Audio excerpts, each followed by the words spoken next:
Part 4. You will hear part of an environmental studies lecture on tree planting. First, you have some time to look at questions 31 to 40.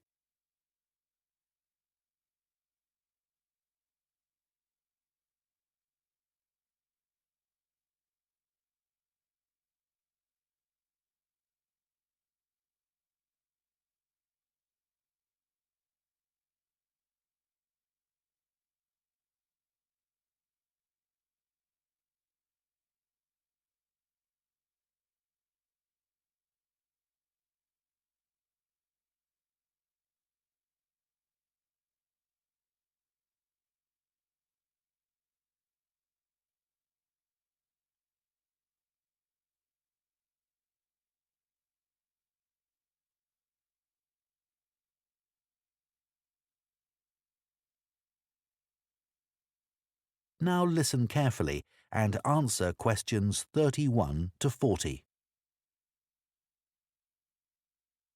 Tree planting now dominates political and popular agendas and is often presented as an easy answer to the climate crisis, as well as a way for business corporations to offset their carbon emissions. But unfortunately, tree planting isn't as straightforward as some people think.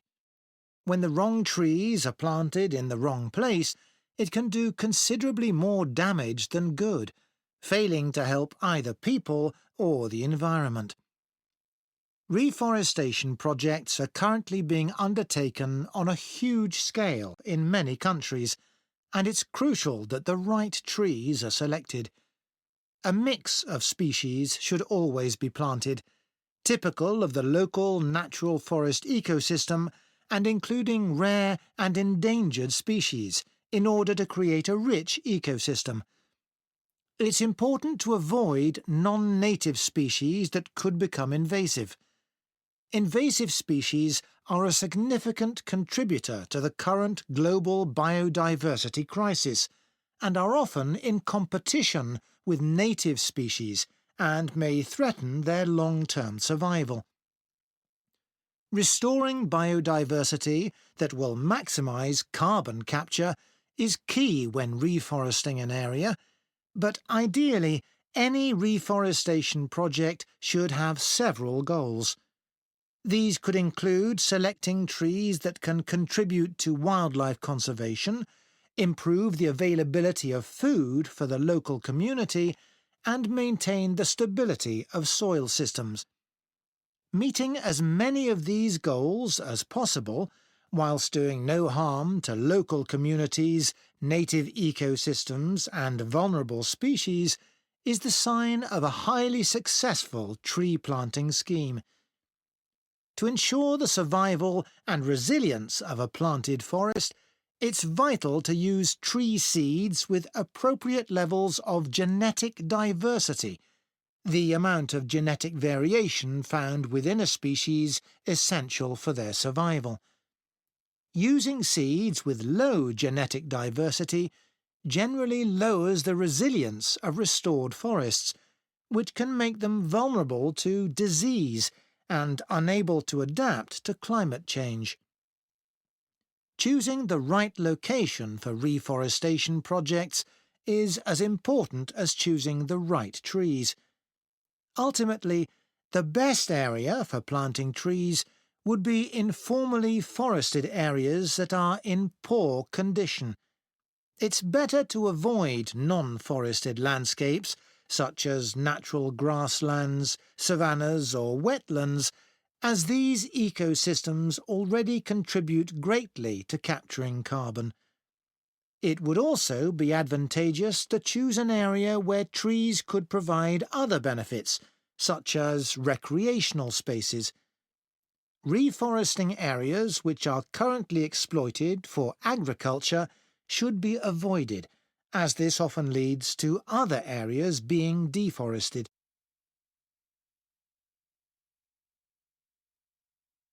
Large-scale reforestation projects require careful planning. Making the right decisions about where to plant trees depends on having the right information. Having detailed and up-to-date maps identifying high-priority areas for intervention is essential. Drone technology is a useful tool in helping to prioritise and monitor areas of degraded forest for restoration. In Brazil, it's being used to identify and quantify how parts of the Amazon are being devastated by human activities, such as rearing cattle and illegal logging. A good example of where the right trees were picked to achieve a restored forest is in Lampang province in northern Thailand. A previously forested site which had been degraded through mining was reforested by a cement company, together with Chiang Mai University.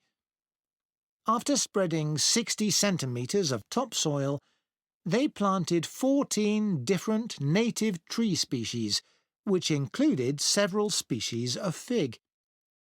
Figs are a keystone species because of the critical role they play in maintaining wildlife populations.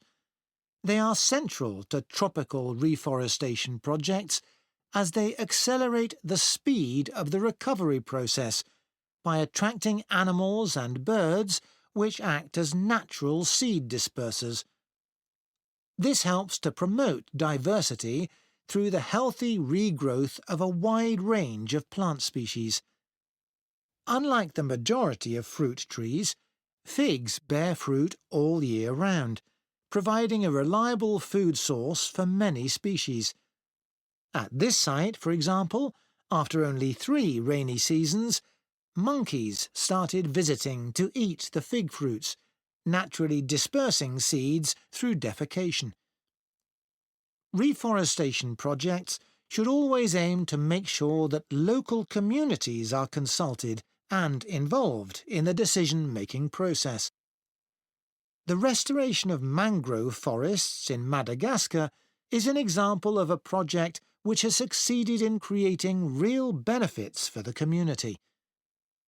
Destruction of the mangrove forests had a terrible impact on plant and animal life, and also badly affected the fishing industry, which was a major source of employment for local people living in coastal areas.